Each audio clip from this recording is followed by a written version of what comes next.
Selamat sore. Assalamualaikum warahmatullahi wabarakatuh.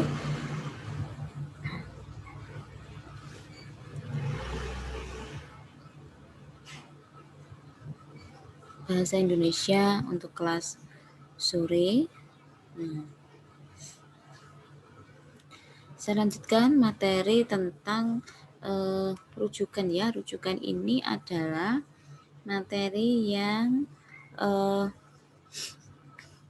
nantinya akan Anda gunakan sebagai bahan untuk penulisan makalah yang harus dipresentasikan sebagai tugas akhir mata kuliah Bahasa Indonesia.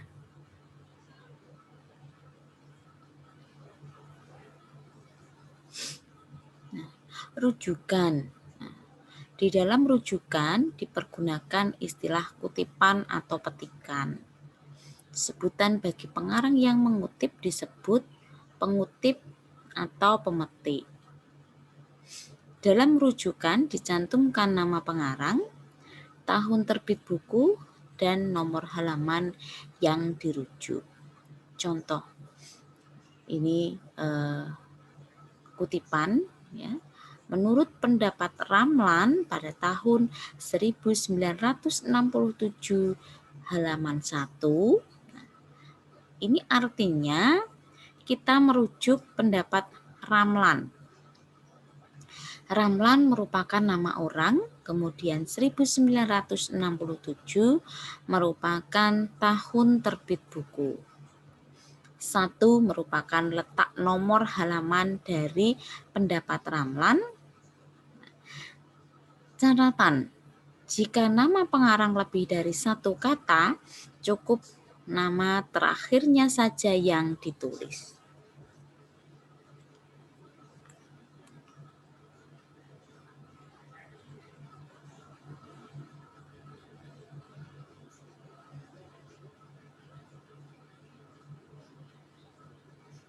Kemudian yang kedua, penulisan nama lengkap dimungkinkan jika dalam rujukan terdapat 2 nama yang hampir sama, misalnya Sri Rejeki dan Siti Rejeki, maka nama lengkap dapat dituliskan.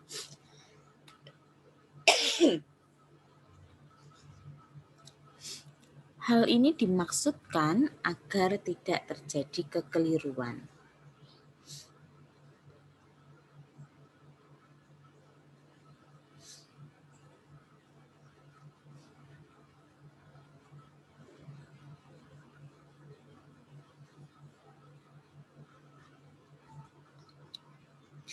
Lalu, jenis kutipan ini ada 2.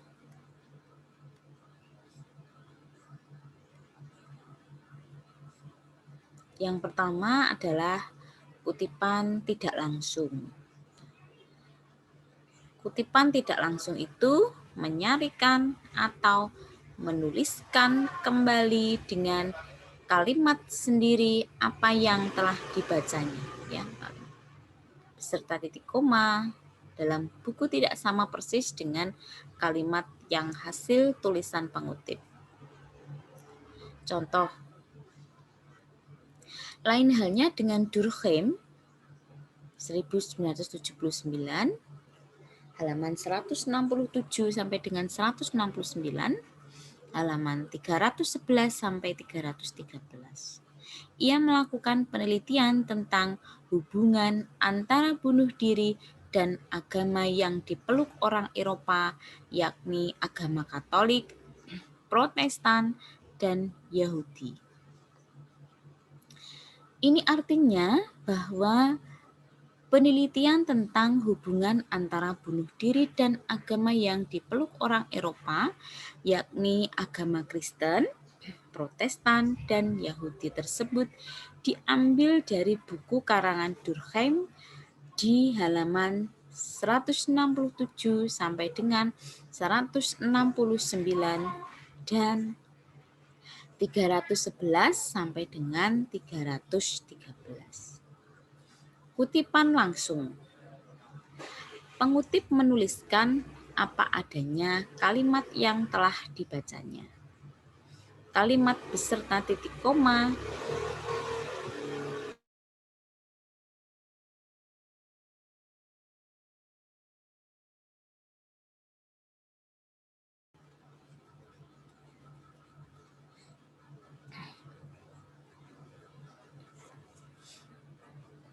Kutipan langsung.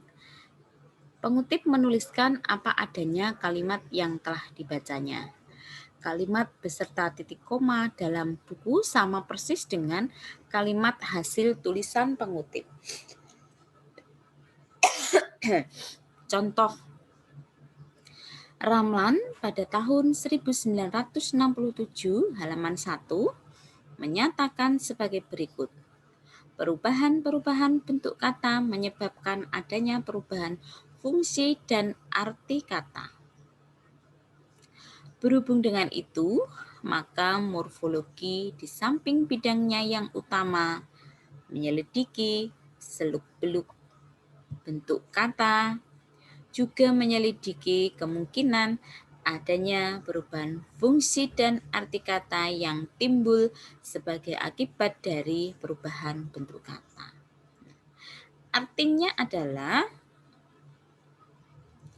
kalimat di atas diambil dari buku karangan Ramlan di halaman 1. Penulisan karya ilmiah. Anda perhatikan pada materi ini tentang sistematika makalah yang nantinya dijadikan yang nantinya tugas makalah ini saya jadikan sebagai tugas akhir untuk mata kuliah Bahasa Indonesia.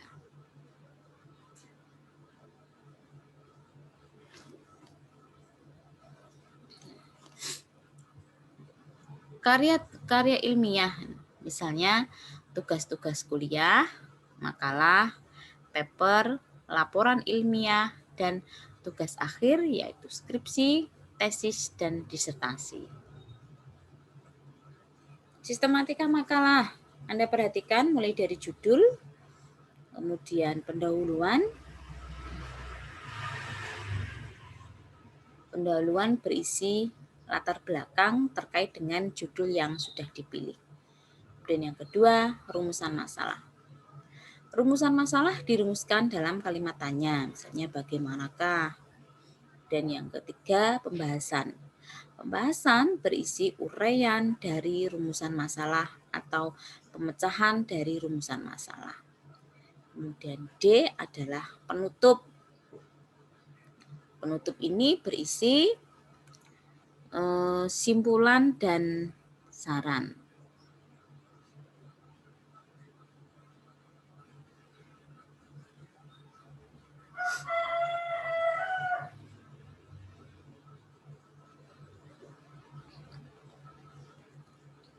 Kemudian bagian paling akhir adalah daftar pustaka. Daftar pustaka berisi sumber referensi baik dari buku atau karya ilmiah yang bersangkutan.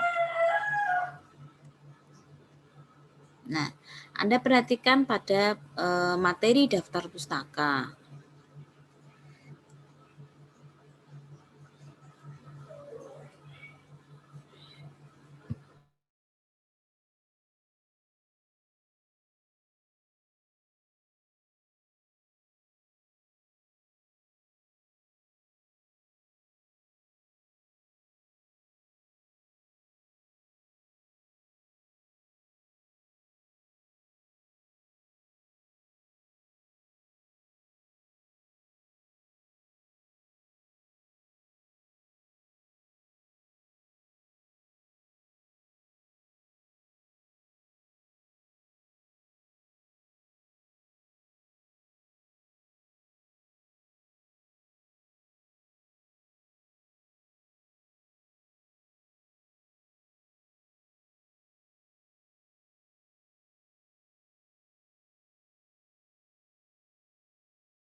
Saya lanjutkan, daftar pustaka. Daftar pustaka merupakan keseluruhan buku, teks, atau bahan yang dipergunakan dalam sebuah tulisan. Nah, ini perlu dibedakan terlebih dahulu antara rujukan dengan daftar pustaka. Daftar pustaka adalah teks yang dikutip atau dipergunakan oleh sembarang penulis. Sedangkan rujukan atau acuan merupakan cara dan bukan berwujud teks yang dipergunakan oleh sembarang penulis. Misalnya, cara menuliskan kalimat yang tidak berterima dengan memberi tanda asterik di depan kalimat yang bersangkutan. Teksnya di dalam rujukan tidak dikutip. Contoh rujukan. Nasi meja makan. Cara penulisannya itu yaitu dengan memberi tanda asterik dan bukan perihal teks kalimatnya. Merujuk ke buku Tata Bahasa Baku Bahasa Indonesia misalnya. Nah, misalnya ya. Maka ini diperoleh fungsi daftar pustaka adalah satu, sebagai alat untuk melihat kembali sumber asli oleh ilmuwan lain, sehingga ilmuwan lain dapat melihat benar atau tidaknya pengutipan pertanyaan di dalam bahan pustaka yang digunakan, atau bahkan dapat digunakan sebagai alat untuk melihat perkembangan ilmu. Yang kedua, untuk mengetahui lebih jauh tentang sumber acuan yang terdapat dalam sebuah catatan kaki.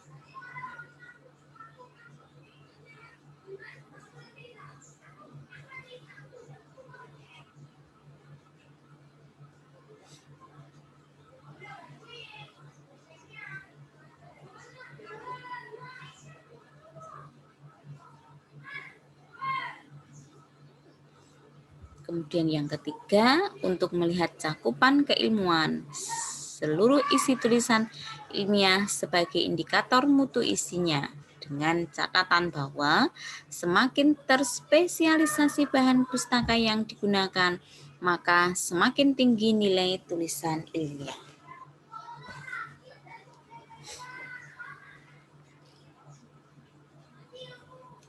Adapun aturan penulisan dalam daftar pustaka adalah sebagai berikut. 1. Konsisten dalam penulisan dan pengurutan. Yang kedua, susunan penulisan secara alfabetis dari A sampai dengan Z pada huruf pertama nama. Yang ketiga adalah untuk nama pengarang yang pertama dibalik. Yang keempat, penulisan nama yang dibalik disertai tanda baca koma, diikuti singkatan kata pertama dan diakhiri dengan tanda baca titik. Nah, ini catatan. Apabila suatu bahan pustaka tidak terinformasi penulisannya, maka nama penulisannya, maka nama penulisnya tidak boleh ditulis dengan anonim. Ini maksudnya. Yang kelima, jika nama pengarang tidak ada sebutan nama editor, nama majalah, atau surat kabar atau penerbit. Yang keenam, jika tahun terbit tidak ada, tulis TT tanpa tahun namanya. Yang ketujuh, nama pengarang yang kedua dan ketiga ditulis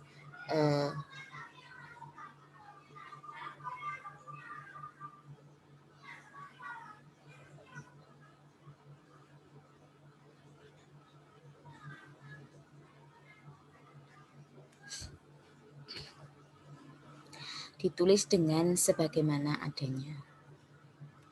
Kemudian yang ke-8, pengarang berjumlah 1-3 ditulis semua. Yang ke-9, pengarang lebih dari 3 ditulis yang pertama saja dengan ditambahi keterangan et al. Yang ke-10, nama pengarang diikuti tahun terbit buku, judul buku, kota tempat terbit buku, dan nama penerbit buku tadi. Dan yang ke-11, setelah nama pengarang, Berikutnya ditulis tahun penerbitan bahan pustaka dan diakhiri dengan tanda titik. Yang ke-12, diketik miring diakhiri dengan tanda titik.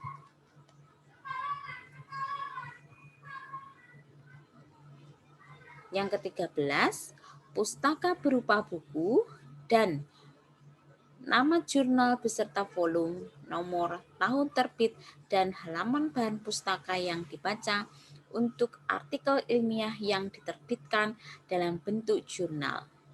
Yang ke-14, bagian terakhir adalah nama kota dari alamat penerbit untuk bahan pustaka berupa buku. Yang ke-15, apabila nama penulis dari bahan pustaka yang dirujuk lebih dari satu, maka penulis kedua dan ketiga urutan kata nama tetap seperti nama aslinya, hanya kata pertama dan atau kedua disingkat. Yang ke-16, nama buku, majalah, surat kabar ditulis dengan huruf miring.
Saya lanjutkan. Yang ke-14, bagian terakhir adalah nama kota dari alamat penerbit untuk bahan pustaka berupa buku. Yang ke-15, apabila nama penulis dari bahan pustaka yang dirujuk lebih dari satu, maka penulis kedua dan ketiga urutan kata nama tetap seperti nama aslinya, hanya kata pertama dan atau kedua disingkat.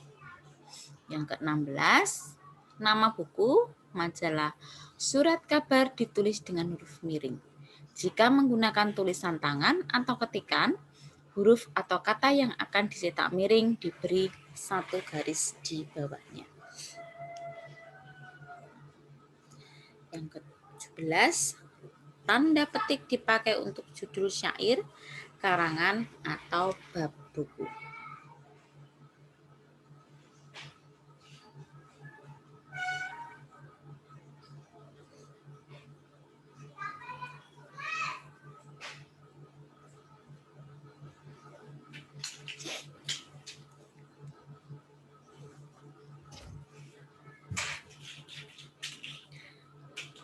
Di bawah ini ada contoh-contoh penulisan daftar pustaka. Silahkan dicermati. Ada keterangannya, 1, jumlah pengarang 1 atau lebih dari 1. Sapardi Djoko Damono, 1 pengarang, tahun terbitnya 1979, judul bukunya Sosiologi Sastra, sebuah pengantar ringkas, Jakarta, Pusat Pembina dan Pengembangan Bahasa.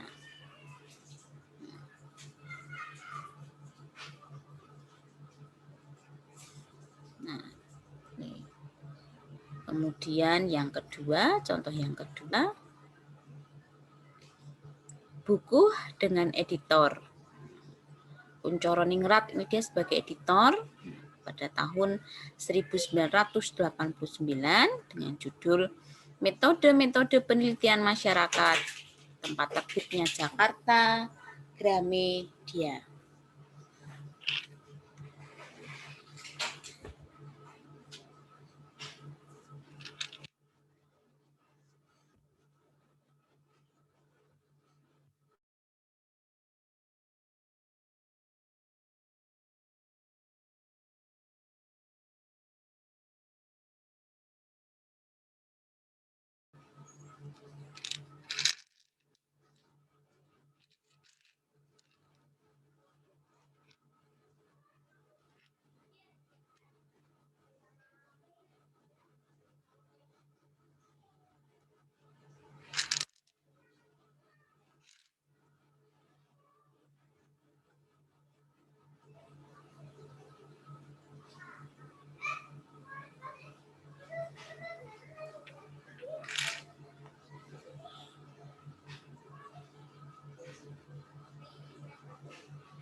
Ini ada beberapa contohnya.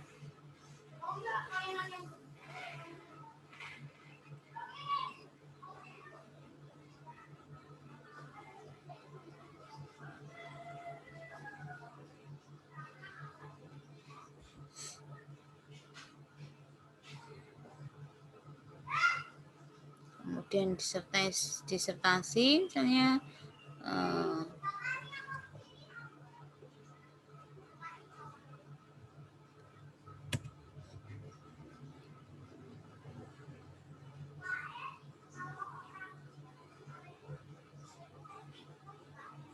karangan dalam buku, majalah, atau surat kabar. Anda bisa melihat di contoh ini.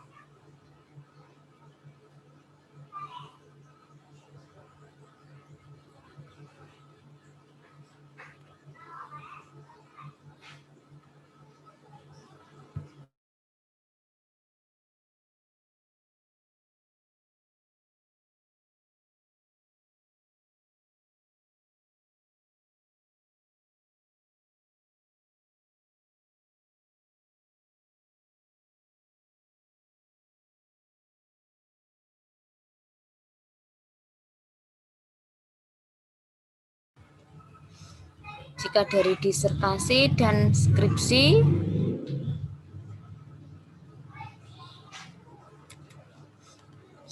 misalnya Simuh, nama pengarang, kemudian tahunnya, judulnya Mistik Islam Kejawen Raden Ngabai Ranggawarsita, suatu studi terhadap Serat Hidayah Jati, disertasi doktor. Nah, ini Anda tuh beri keterangan itu sebuah disertasi atau skripsi.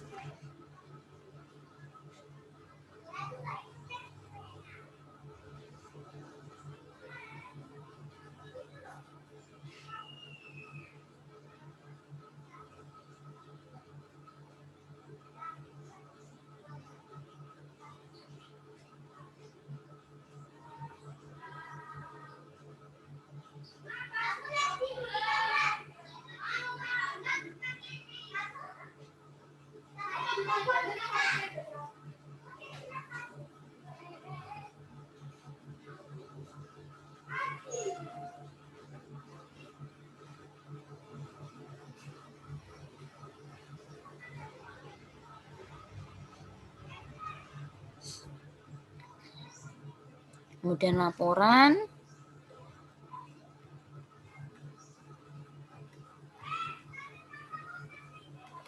makalah tidak diterbitkan. Anda beri keterangan di sini, makalah dalam diskusi masyarakat dan studi pembangunan. Lembaga Studi Pembangunan Jakarta, kemudian 8 Oktober 1979.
Makalah yang tidak diterbitkan.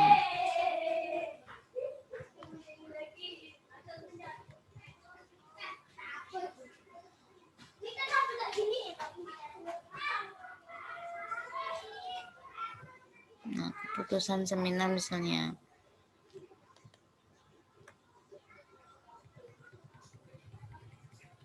Ya, nanti contoh-contohnya bisa dibaca sendiri ya, bahan pustaka dari artikel dalam majalah atau artikel dalam seminar. Nah,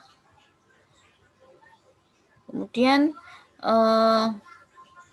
ini yang perlu saya sampaikan adalah karena era sekarang itu adalah eranya digital, internet, boleh saja mengambil bahan pustaka dari internet. Berupa karya individual misalnya, nama penulis tetap dituliskan, kemudian tahunnya, nah ini judulnya, diberi keterangan online, kemudian alamat linknya, dan diberi keterangan diakses pada tanggal berapa Anda membuka link tersebut.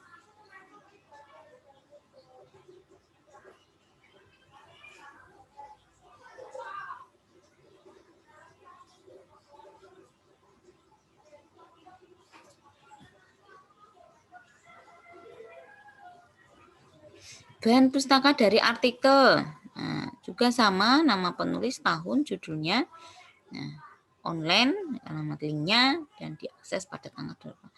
Anda tidak boleh langsung menuliskan linknya begitu saja tanpa menulis nama penulis, tahunnya, dan judulnya. Nah, begitu ya cara menulis bahan pustaka dari buku ataupun dari internet. Begitu untuk perkuliahan sore ini. Terima kasih atas perhatiannya. Assalamualaikum warahmatullahi wabarakatuh.